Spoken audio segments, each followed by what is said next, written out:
Assalamualaikum warahmatullahi wabarakatuh. Alhamdulillahirabbil alamin. Wassalatu wassalamu ala asrofil anbiya'i wal mursalin wa ala alihi wa ashabihi ajma'in.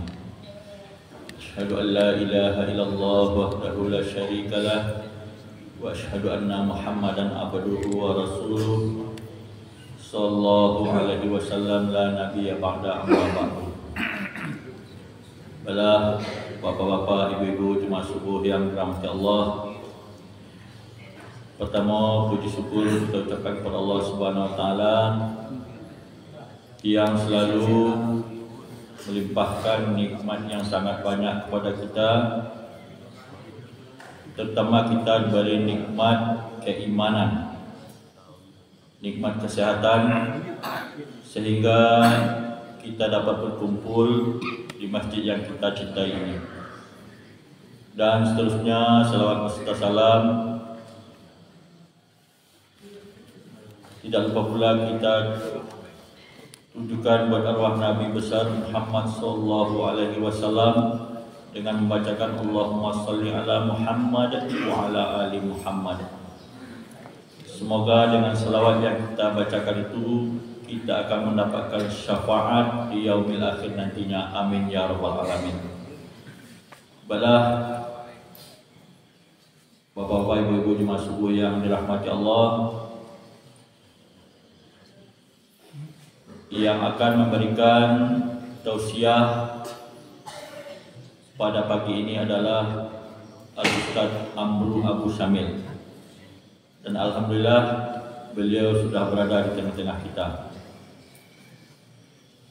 Baiklah, sebab itu kami juga sampaikan sebagaimana yang disabdakan oleh Rasulullah SAW, barang siapa yang menempuh satu jalan untuk menuntut ilmu, maka Allah akan memudahkan jalannya menuju surga.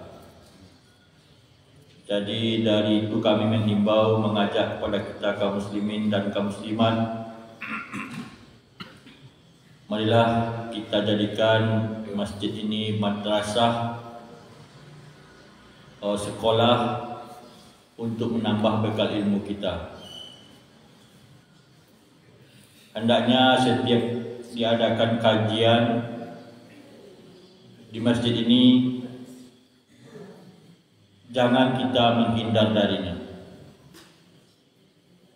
karena ini yang banyak terjadi. Keluhan dari dulu guru-guru datang ke masjid ini, itu yang membuat mereka malas.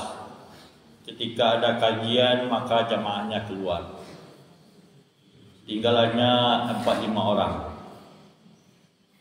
Dan sebagian ada yang duduk-duduk di situ, orang mengaji di dalam.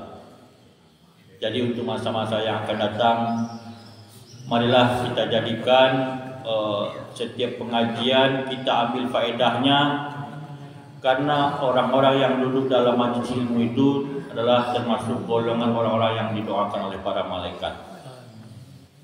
Ya nak, janji sembahyang aja pahala.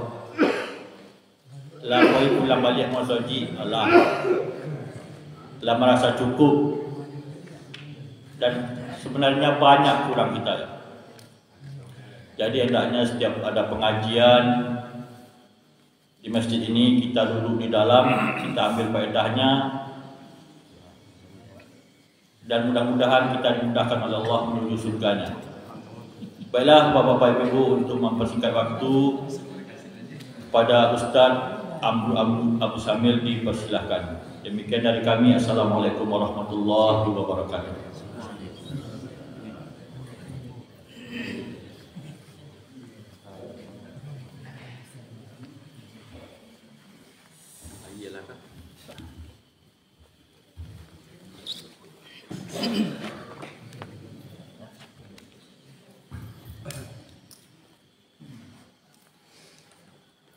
Bismillahirrahmanirrahim. Assalamualaikum warahmatullahi wabarakatuh. الحمد لله حمدا كثيرا طيبا مباركا فيه أشهد أن لا إله إلا الله وأشهد أن محمدا عبده ورسوله والذي لا نبي بعده. قال الله تبارك وتعالى أعوذ بالله من الشيطان الرجيم بسم الله الرحمن الرحيم يا أيها الذين آمنوا اتقوا الله ولتنظر نفس ما قدمت لغد واتقوا الله إن الله خبير بما تعملون. وبعد جماعة الصدى رحمكم الله.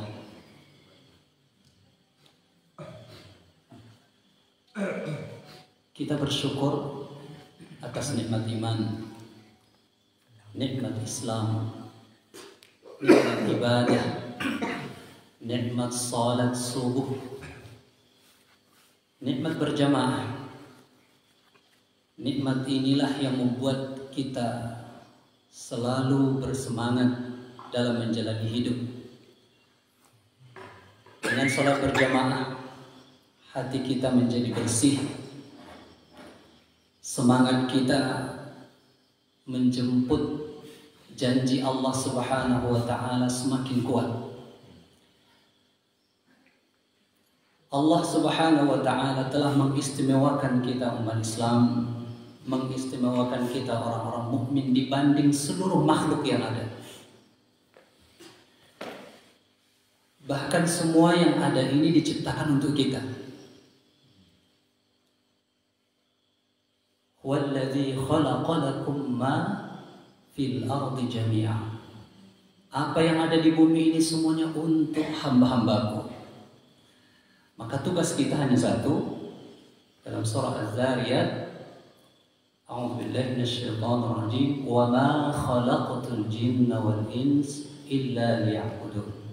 Ma uridu minhum min rizq wa ma uridu an yut'imun. Aku ciptakan jin dan manusia untuk beribadah kepada aku, dan aku tidak meminta mereka rezeki, tidak meminta upah, tidak meminta balasan dari hamba-hambaku, juga tidak meminta makanan. Allah ciptakan kita begitu istimewa, maka kita ucapkan pagi ini alhamdulillahirabbil alamin. Semoga pagi ini jamaah rahimakumullah kita mendapatkan berkah sebagaimana doa Nabi, ya Allah, berkahilah, berikan keberkahan kepada umatku di waktu subuh mereka. Subuh mereka penuh dengan keberkahan.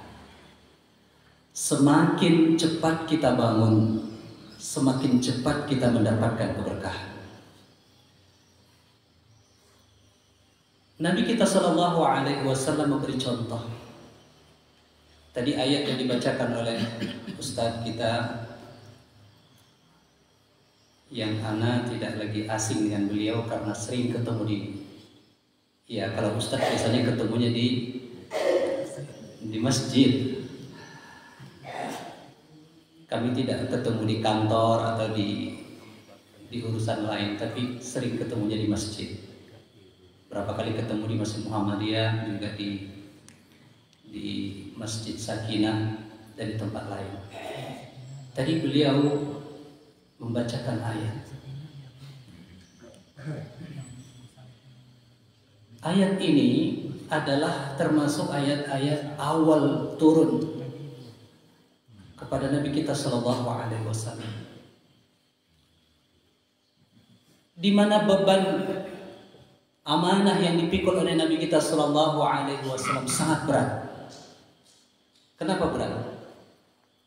Allah yang menyebutkan, Inna sanulqi alaika qawlan thaqila. Kami akan memberikan engkau beban yang berat. Quran ini, amanah dari Allah ini berat. Menjadi hamba Allah itu berat. Kita memikul beban yang amat sangat berat ini karena janjinya juga amat sangat istimewa. Maka Allah turunkan Quran ini sebagai beban yang berat kepada Nabi Sallallahu Alaihi Wasallam. Maka dia, Nabi kita, harus memiliki kekuatan. Dzi quwwatin 'inda dzil 'arsy makin. Quran itu memiliki kekuatan yang dibawa oleh malaikat. Secara zahirnya, ketika Nabi Shallallahu Alaihi Wasallam ketika menerima wahyu itu amat sangat berat. Kadang Nabi keringat dingin, menggigil. Kalau Nabi di atas onta, itu onta langsung kayak lumpuh, terduduk langsung terbaring di tanah ketika ayat turun.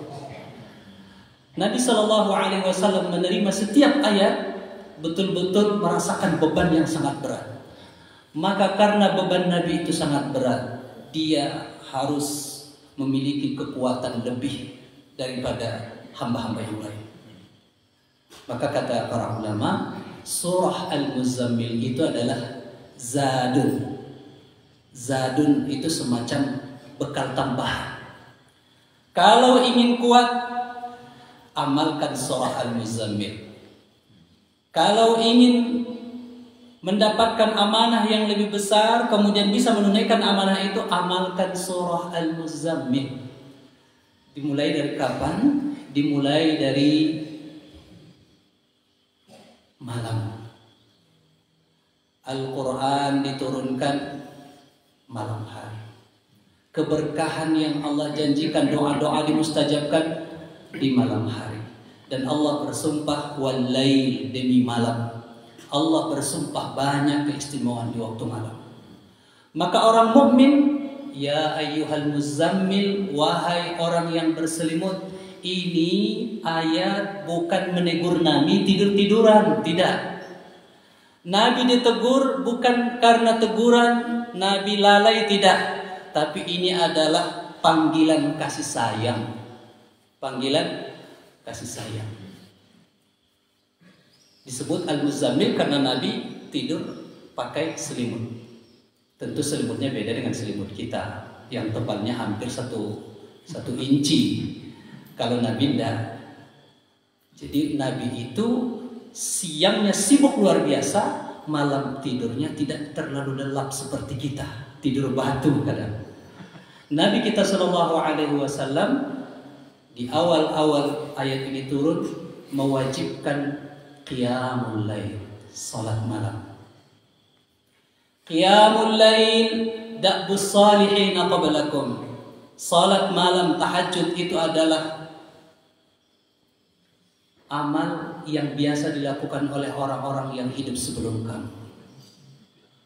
Semakin cepat kita bangun, semakin cepat kita mendapatkan berkah Allah Subhanahu wa taala. Dan salat malam ini adalah cara yang paling mudah kita mendapatkan rahmat Allah. Dan cara agar kita salat dalam keadaan khusyuk, lakukan salat malam. Bila kita salat tapi tidak berkesan di hati, kemungkinan dosa kita sudah terlalu banyak. Imam baca ayat, tidak ada pengaruh. Datang ke masjid, pulang ke masjid, begitu saja, tidak ada pengaruh, tidak ada peningkatan, tidak ada semangat, tidak ada keinginan untuk terus menaikkan ibadah-ibadah kepada Allah. Itu pertanda hati kita sedang kotor. Karena Allah menggambarkan bahwa qiyamul lail, salat malam ini, dia nur, cahaya. Suatu hari Hasan Al-Basri ditanya, wahai imam, kenapa orang yang sering qiyamul lail itu wajahnya menyenangkan? Ketika kita melihat orang kalau sering qiyamul lail, wajahnya menyenangkan.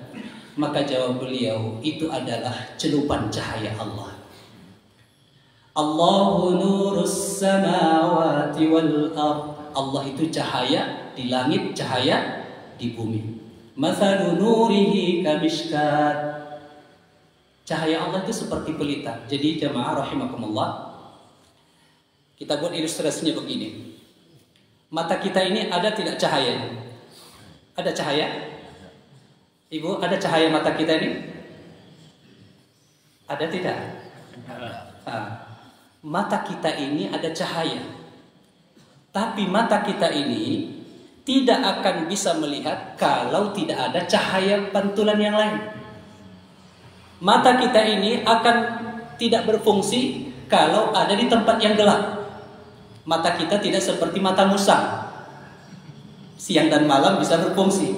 Mata kita ini, dia akan berfungsi ketika di depan juga ada cahaya.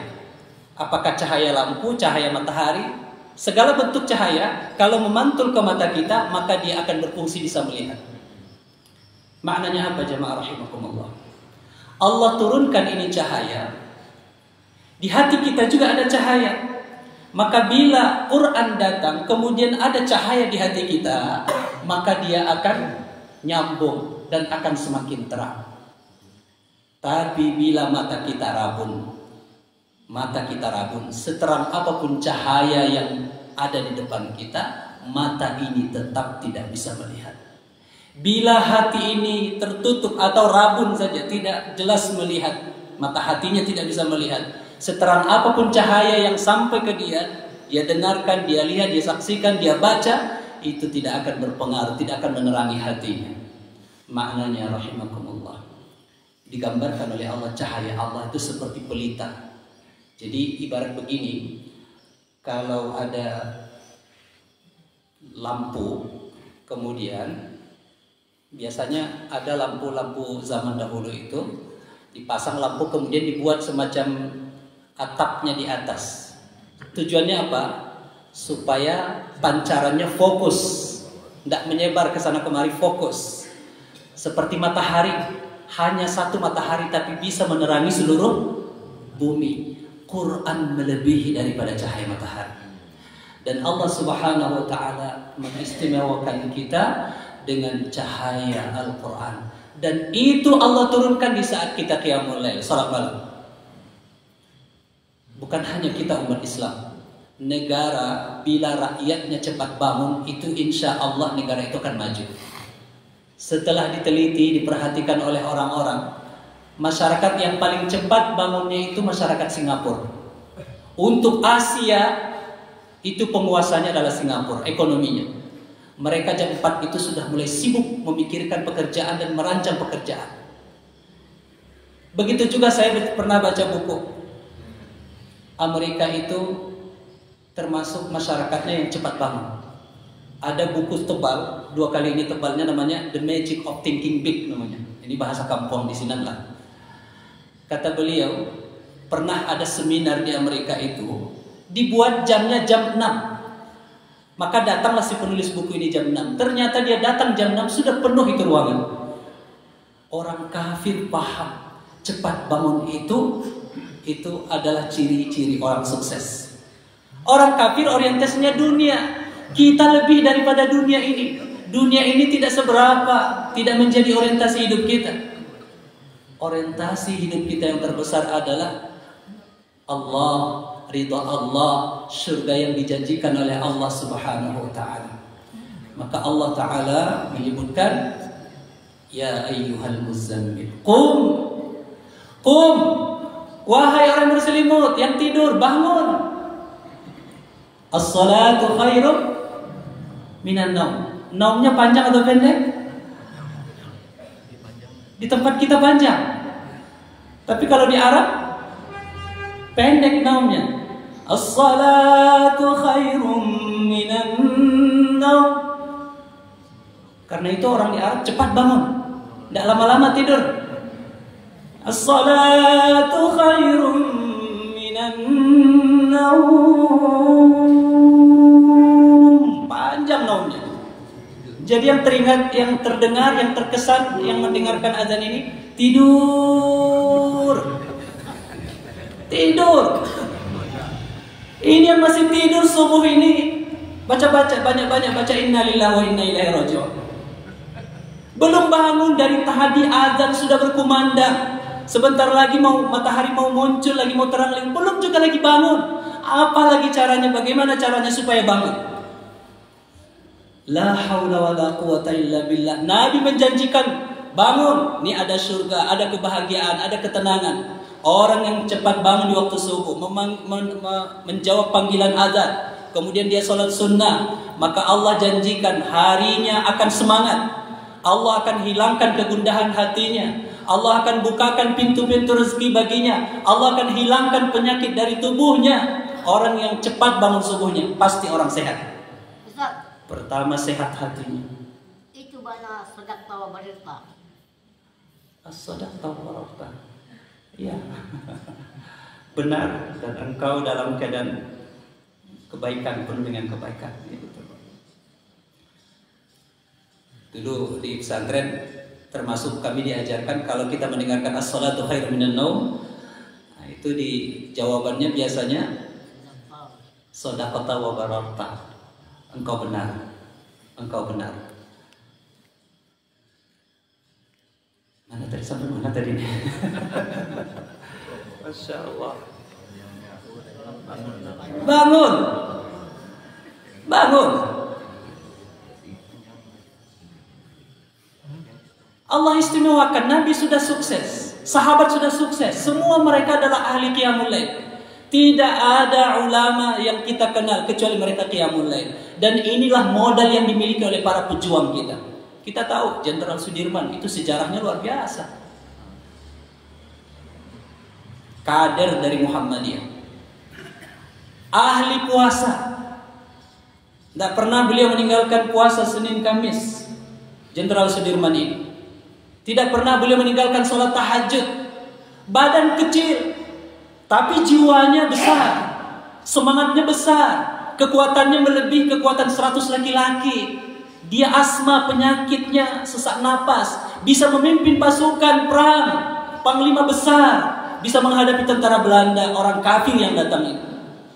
Kalau bukan karena kekuatan itu, bagaimana menghadapi Belanda yang punya persenjataan lengkap? Tidak mungkin. Bagaimana mungkin sahabat Nabi yang 300 orang itu menghadapi 1000 tentara kafir yang siap perang persenjataan lengkap, kalau bukan bekal di dalam jiwa mereka yang sangat luar biasa dengan pertolongan dari Allah Subhanahu wa taala. Kemerdekaan kita digemakan oleh Allahu Akbar.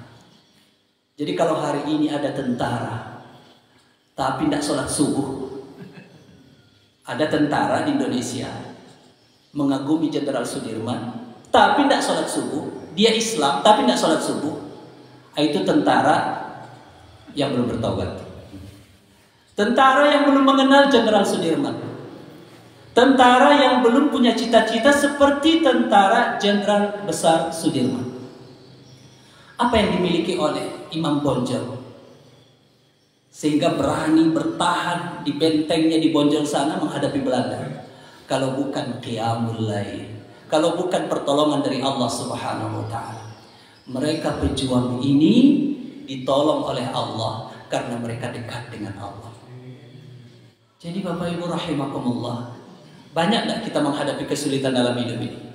Banyak.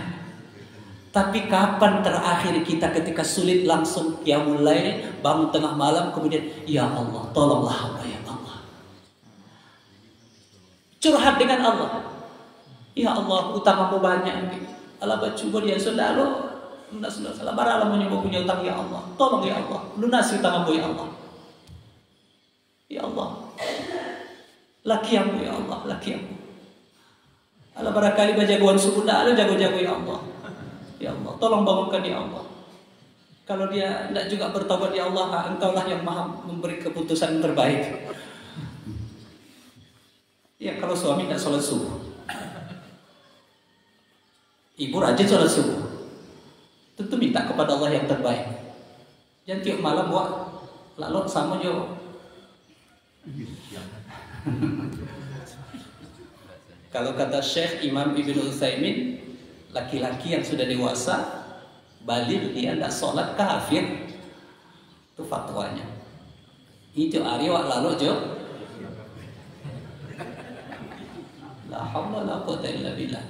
Minta kepada Allah. Ya Allah, hamba tidak ingin ya Allah.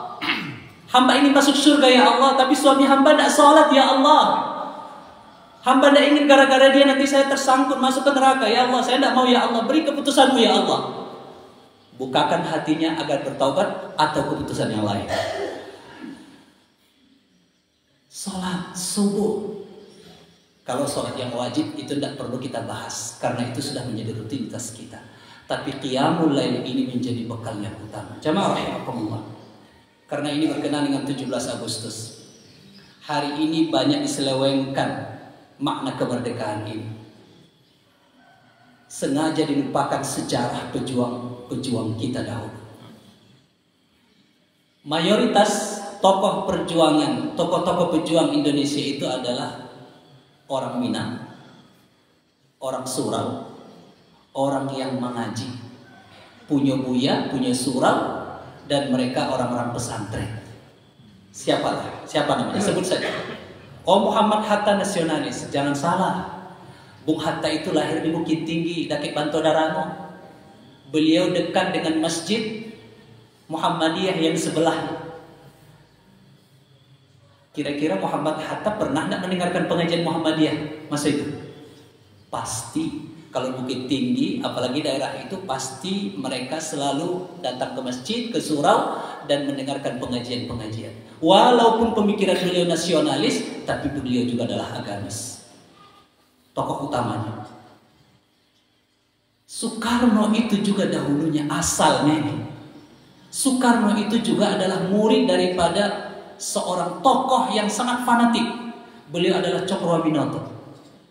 Ngaji dulu dengan Cokroaminoto. Tiap malam ngaji. Tapi ngajinya setelah ngaji Quran, ngaji tentang kebangsaan. Mereka orang-orang hebat, orang-orang surau. Dan diajarkan oleh guru-guru mereka, kalau kita ingin merdeka dari penjajah kafir ini, caranya ini, tidak ada jalan lain. Kita harus dekat dengan Allah, minta pertolongan dari Allah. Kita tidak punya kekuatan senjata seperti orang kafir yang datang ini. Sudah sunnatullah, orang Islam selalu lemah dalam persenjataan. Tapi mereka punya kekuatan yang tidak dimiliki oleh orang kafir, melebihi kekuatan nuklir. Beberapa tahun yang lalu, 40 tahun Afghanistan itu dijajah. Sebelumnya Inggris, setelah itu datang Rusia 20 tahun. Afghanistan itu di Asia Selatan. Afghanistan itu dijajah 20 tahun oleh Rusia.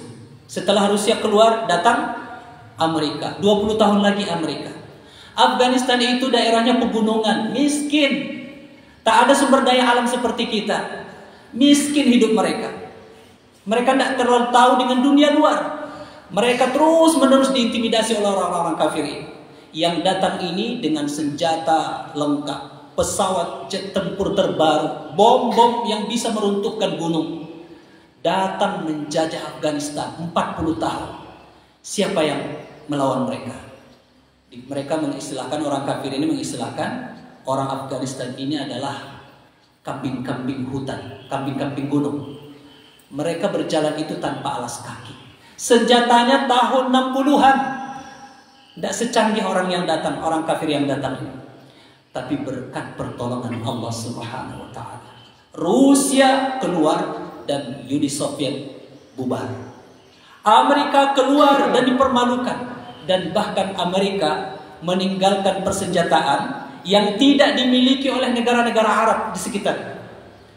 Pesawat tempur ditinggalkan, tank-tank ditinggalkan, senjata tidak terhitung jumlahnya. Dan itu menjadi senjata gratis bagi orang Afghanistan. Sampai hari ini mereka yakin bahwa ini adalah pertolongan Allah. Siapa yang ingin ditolong oleh Allah, dekatlah dengan Allah. Bahasa kita saja, siapa yang ingin kaya, belajarlah dengan orang kaya. Siapa yang ingin sukses, belajar dengan orang sukses. Siapa yang ingin masuk surga, belajarlah dengan Rasul Sallallahu Alaihi Wasallam, Nabi yang memberikan contoh yang terbaik. Kalau ingin selamat, ingin sukses, ini jalannya. Maka yang pertama yang menjadi bekal mereka, iman mereka sangat kuat. Jamaah rahimakumullah, inilah yang sedang kita harapkan hari ini. Kita berharap masjid kita ini diisi oleh anak-anak muda. Anak-anak muda cinta masjid, cinta perjuangan, dan cinta dengan Islam. Mereka cinta dengan perjuangan Islam ini. Anak-anak muda kita hari ini sedang direkrut oleh Mobile Legend. Tahu ibu Mobile Legend? Tidak tahu ibu, HP kata ibu. Mobile Legend itu game. Direkrut oleh Free Fire, direkrut oleh Roblox, direkrut oleh chip, slot, macam-macam. Sehingga anak-anak muda kita begadang, bukan sholat malam, tapi begadang sepanjang malam, nanti pulangnya menjelang subuh. Subuh tinggal, maghrib tinggal, isya tinggal. Sementara mereka ini generasi yang telah diamanahkan oleh Nabi Sallallahu Alaihi Wasallam. Maka bila anak-anak muda kita belum ke masjid, maka musibah sedang di depan mata kita. Oh, tapi kami kan orang tua, ibu-ibu, atu-atu, nenek-nenek hadir ke masjid. Iya, bapak-bapak, ibu-ibu yang sekarang ini motivator untuk anak-anak muda. Bagaimana menghadirkan anak-anak muda kita ke masjid. Kami yang menjadi guru ngaji sudah ngajari anak-anak kita di SD, TPA. Anak ini sudah hafal Quran. Anak ini sudah rajin sholat. Kemudian tiba-tiba anak kita ini pindahlah ke SMP. Karena di SMP mereka lihat teman kiri kanan banyak yang tidak sholat. Lama-lama dia pun tidak sholat. Naik ke SMA, dia lihat kiri kanan banyak teman-teman yang tidak sholat. Akhirnya yang tadinya dia rajin sholat jadi tidak sholat. Bagaimana Ustaz tahu? Saya sudah pernah tanya. 1.300 siswa-siswi di sebuah SMA di Payakumbuh. Coba nak angkat tangan siapa yang ada sholat subuh pagi ini. 1.300. Itu yang angkat tangan tidak lebih dari 25 orang. Ini anak-anak orang Islam sudah dewasa, sudah baligh dia, sudah wajib dia sholat, tidak sholat. Ini musibah, saya katakan musibah bagi kita. Tidak sholat. Dan setelah saya evaluasi lagi, mohon maaf saya sampaikan. Siapa di antara anak-anak ustadz, siswa-siswi ini yang tidak akrab dengan, mohon maaf ya, media pornografi, yang tidak mengakses dunia itu yang angkat tangan tidak lebih dari 5 orang. Maknanya apa? Generasi kita ini konsumsinya hari-harinya itu terus menerus. Orang tua tidak peduli. Inilah anak yang akan menyolatkan kita kalau sudah meninggal dunia. Inilah anak yang akan kita titipkan negeri kita ini kepada mereka. Kalau mereka jauh dari Allah, kan musibah yang sedang kita tunggu hari ini. Kita insya Allah ini generasi 60-an, 70-an ini adalah generasi didikan buya ulama-ulama yang dekat dengan Allah. Tapi generasi kita hari ini mengerikan Bapak Ibu. Mengerikan. Maka bagaimana solusinya? Anfusakum wa ahlikum nar. Jaga dirimu, jaga keluargamu. Dekat dengan guru-guru ngajinya. Dekat dengan guru-guru TPA-nya. Ajak ustadz-ustadz ini diskusi tentang anak-anak kita. Ajak bagaimana supaya anak-anak kita ini dekat dengan ulama. Jangan biarkan dan cuek dengan mereka. Nanti menjadi penyesalan bagi kita. Saya mendapatkan WA SMS. Tidak terhitung lagi jumlahnya. Ustaz, tolonglah Ustaz. Babu, baka bayu. Anambo kontah ba'alah mandi mengecean kain. Dinasihati seketek langsung tantrum. Satu penyakit anak kita hari ini, dinasihati kalau tidak monggo, tantrum. Marabu-rabu, tidak bisa diarahkan. Apa penyebabnya? Itu karena sudah kecanduan dengan gadget ini. Jamaah yang dimuliakan oleh Allah Subhanahu wa taala. Menguatkan iman dimulai dari rumah. Tidak bisa kita serahkan ke ustaz, tidak bisa kita serahkan ke sekolah. Kadang sekolah pun disalahkan. Hasilnya yang dipelajari sekolah tuh, balik mau di peperangan. Sekolah pun tidak disalahkan. Itu anak-anak kita. Itu gadis, anak gadis kita. Sekolah hanya membantu, tidak bisa menentukan. Semuanya ditentukan di rumah. Di sekolah sudah kita ingatkan, nah jangan lupa sholat ya. Iya Pak Ustadz, iya Pak. Jangan lupa ya anak-anak gadis Ustadz pakai jilbab. Iya, pulang ke rumah ditengok bapak, tidak sholat. Runtuh langsung tuh, nasihat pagi tuh runtuh langsung. Tidak ada gunanya di sekolah tuh. Apa sih tidak sholat dah Ustadz? Banyak berjilbab benar. Masih mana berjilbab? Jadi sekuat apapun nasihat kita di sekolah, kalau di rumah tidak menyambut, sia-sia. Karena anak kita ini labil, dia butuh figur, dan figur yang paling dia contoh itu yang pertama adalah ayah dan ibunya. Guru itu tambahan. Tolonglah Ustaz. Agen nasihat. Kalau Ustaz agen nasihat, lah ini dah ada anak-anak kami Ustaz. Tapi kalau kami, ini kalimat musibah ini Bapak Ibu. Kok tiba di Ustaz, lah ini dah ada anak-anak. Kok tiba di ibu, dia Pak, anak cuek. Ini musibah. Mestinya terbalik, harus dibalikkan. Dia mendengarkan ayahnya, dia mendengarkan ibunya. Nanti dengarkan nasihat Ustaz, dengarkan nasihat Pak Guru di sekolah ya. Ya mah, insya Allah kalau begini sikap anak kita, ini calon-calon yang akan sukses di masa yang akan datang. Itu yang pertama. Bekal iman ini harus kuat di dada kita dan di dada anak-anak kita, jemaah rahimakumullah. Yang kedua, ini sangat penting juga. Harus yakin kita bahwa apapun yang kita minta kepada Allah dikabulkan. Apapun keinginan kita akan dikabulkan oleh Allah, apapun perjuangan kita akan ditolong oleh Allah. Banyak hari ini orang tidak yakin dengan itu. Dia lebih yakin kepada usahanya, dia lebih yakin dengan kecerdasannya, dia lebih yakin dengan teknologi yang dia miliki. Dia tidak melibatkan Allah dalam kehidupan. Ibu, ini kisah nyata. Seorang pengusaha di Mesir. Mereka kompak 9 orang akan memulai usaha bisnis peternakan ayam. Mereka ingin 10 orang yang ikut berbisnis di sini. Mereka sudah ke sana kemari mencari siapa satu lagi supaya lengkap 10. Nanti bagi hasilnya supaya pas gitu. Tapi tidak ketemu. Akhirnya mereka pun mengusulkan, kalau tidak ginilah, pemegang saham yang ke-10 kita angkat Allah sebagai pemegang saham. Jadi kalau usaha kita ini berhasil, 10% untuk Allah, 90%-nya nanti kita bagi-bagi. Setuju?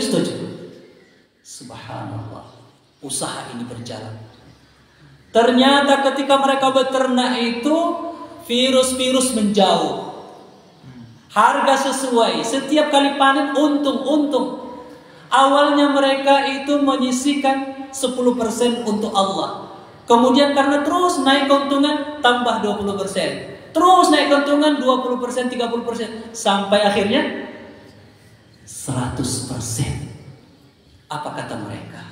Betapa luar biasanya kalau usaha itu melibatkan Allah Subhanahu. Kita tak bisa apa-apa tanpa Allah Subhanahu wa ta'ala. Betapa banyak manusia sombong karena dia pintar tak melibatkan Allah. Tiba-tiba Allah runtuhkan kesombongannya. Hari ini kaum muslimin rahimakumullah, kita dengarkan negeri kita, cerita-cerita politikus di atas sana, cerita bisnis, ekonomi. Sudah 80 tahun kita merdeka. Kok status kita negara berkembang? Amerika kaya di Amehawa. Singapura luas daerahnya dek kasih awak jua kayaknya.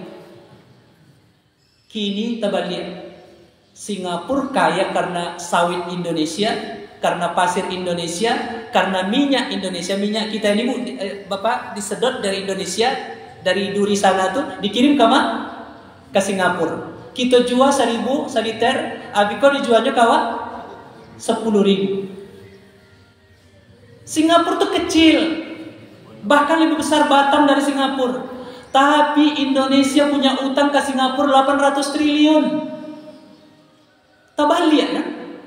Harusnya kita yang membantu Singapura. Tidak punya duit dia, kita pinjamkan ke dia. Ini malah kita minjam ke Singapura.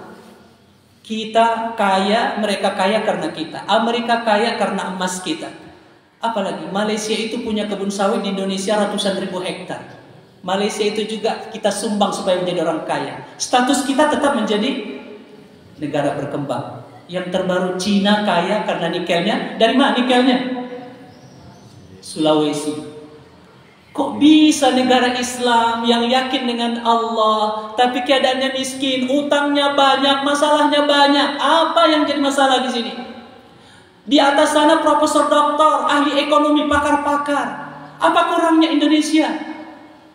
Kurangnya tidak melibatkan Allah di dalam setiap kebijakan. Allah ditinggalkan, bahkan Allah dicemooh.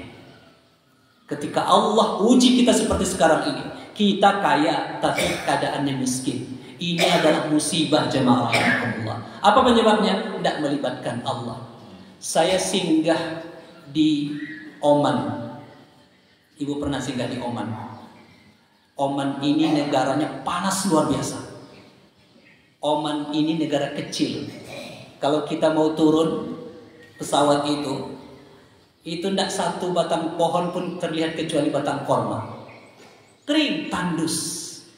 Kemudian pas kami nginap di hotel, di dalam hotel itu ada hidangan gratis, ada yang bayar. Jadi yang gratis itu kopi, teh biasanya gratis. Tapi kata petugas di hotel, yang gratis itu saja ya Bapak Ibu. Adapun yang lain-lainnya pandai orang hotel. Kok dilataannya di situ coklat, dilataannya di situ wafer, macam-macam jualan di situ lataan. Abi kok kami entong gitu. Kata jamaah mencari adu bentuk ciki-ciki lah coklat-coklat ketek. Kabarana lah di Indonesia 1000 cieknya. Dimakan lagi jamaah aku. Alas masing-masing hotel apa kok kamar kok lama makan coklat-coklat di dalam kamar hotel. Pas kami kapai hotel lah hidup. Tiba-tiba petugas hotel datang. Tunggu dulu. Iku ada tagihan. La haula wala quwata illa billah. Setelah dihitung sama orang hotel, tagihan Bapak Ibu karena makan coklat di dalam kamar hotel 1.800.000. Hah? Tadi permen kopi ko yang ubi cieknya banyak sama hatu. Nggak tahu kami. Dan memang aku pun termasuk terkejut karena ternyata mata uang kita 1 rial di mereka 18.000 duit kita. 18.000 duit kita 1 rial, negara kecil, mata uangnya luar biasa besar. Kok bisa negara itu maju? Penghasilannya cuma dari minyak. Hanya minyak, tidak ada yang lain. Bukan tempat wisata itu Oman, hanya minyak. Bisa negerinya makmur kaya raya. Apa penyebabnya?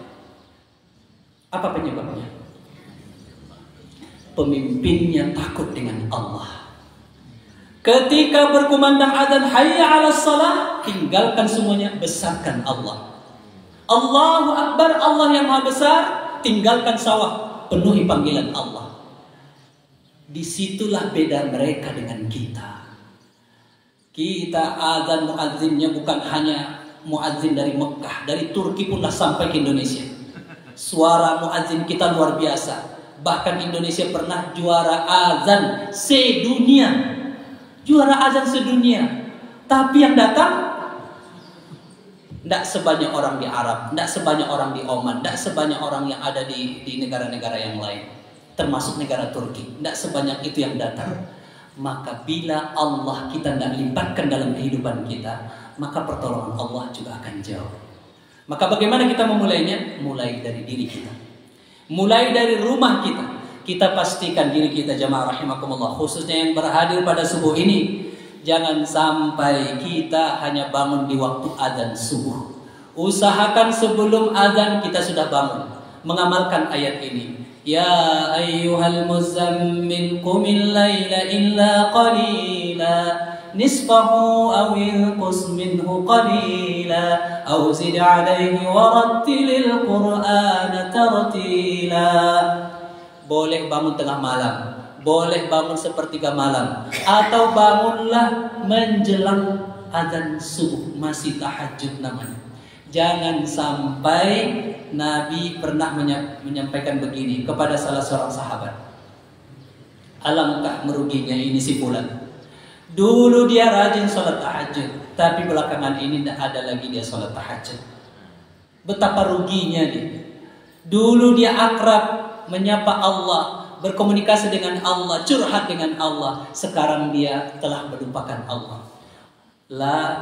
Wala takunu kalladzina nasullaha. Janganlah kamu seperti orang yang telah melupakan Allah. Jangan melupakan Allah. Atau kadang hanya ingat Allah di saat dia butuh. Ini penyakit kita. Kok tiba dia Bapak Ibu? Awak tak kenal jo kawan tak? Tak kenal. Tapi tiba-tiba dia datang. Dia memperkenalkan diri. Pak, ambo bisa nyolong pitih Pak. Ambo pernah pitih Pak. Kira-kira Bapak Ibu agih enggak menyolang pitih? Bapak Ibu tak kenal. Berpikir dulu, kok siapa yang datang menyelang piti tiba-tiba awak saya tak kenal. Sedangkan kita sudah kenal saja belum tentu mampu kita meminjamkan uang kepada orang lain. Apalagi yang tidak kita kenal. Dengan Allah lebih itu. Bagaimana kita akan diberi oleh Allah, dibantu oleh Allah, diselesaikan masalah kita oleh Allah kalau kita tidak dekat, tidak kenal dengan Allah Subhanahu wa ta'ala. Maka libatkan Allah dalam diri kita, dalam urusan hidup kita, libatkan Allah dalam keluarga kita, termasuk ini Bapak Ibu rahimakumullah. Kalau masalah ibadah kami sepakat, ya mengikuti Allah, mengikuti Rasulullah. Tapi kalau urusan bisnis, ya mohon maaf Pak Ustaz, Iko bisnis adalah bisnis, Allah. Pagi dekat dengan Allah, dekat beribadah kepada Allah, tapi di siangnya dia bisnis dengan riba, dia bisnis dengan cara menipu.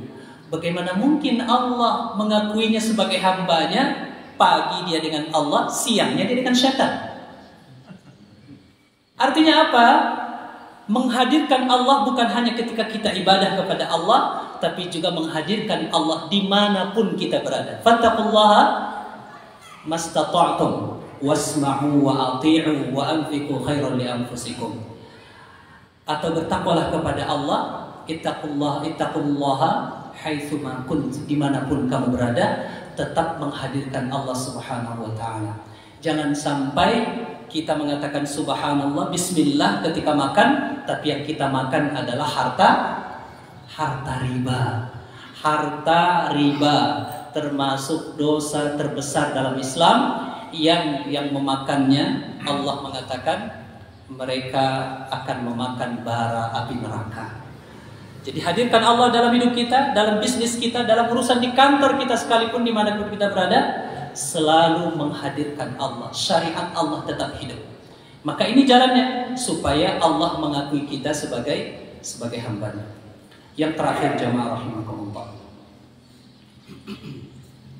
di surah Al-Muzammil tadi, di ayat terakhir, Inna rabbaka ya'lam, sesungguhnya Allah mengetahui engkau salat malam, salat tahajud, yang awalnya wajib salat tahajud, tapi setelah turun ayat ini tidak wajib lagi, hanya sunnah.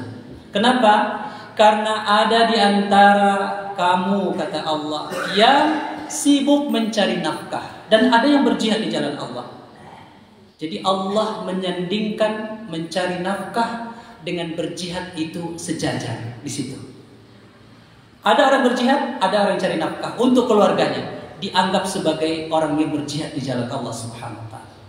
Mencari nafkah atau harta yang halal itu adalah jihad. Di saat banyak tawaran-tawaran riba, saya kalau buka HP itu tak berapa kali, pinjam 20, bunga hanya 5%. Pinjam duit dengan proses yang sangat mudah, cukup 5 menit. Itu tiap hari disodorkan ke kita, riba.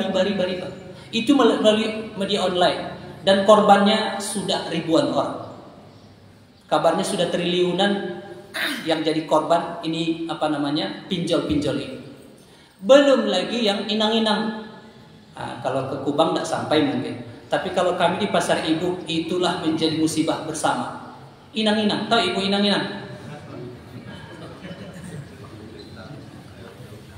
10 3 balik. Pinjam 10 juta, baliknya 13 juta. Dalam waktu 3 bulan harus balik 13 juta. La haula wala quwata illa billah. Dan itu mayoritas. Pedagang-pedagang di Pasar Ibu itu mayoritas. Hampir semua pedagang minjam ke inang-inang. Minjam terus. Lama-lama tidak terbayar lagi. Sudahlah riba, hidup bertambah sulit. Akhirnya aset dijual. Yang tadinya punya rumah dijual. Yang tadinya punya sawah dijual. Di mana letak kita menghadirkan Allah di situ? Kalau tidak mau itu Ustaz, tidak akan dapat minjam pitih dok. Tidak mungkin Allah buat aturan untuk menyusahkan kita, tidak mungkin. Maka yakinlah pertolongan Allah Subhanahu wa ta'ala. Maka di ayat itu berikhtiar dengan yang halal, kemudian di ujungnya wastaghfirullah. Banyak-banyak istighfar. Wa bil ashari hum yastaghfirun. Ya, di ayat sebelumnya, innahum kanu qabla dzalika muhsinin, kanu qalilan minal laili ma yahja'un, wa bil ashari hum yastaghfirun. 3. Mereka setiap hari berbuat baik.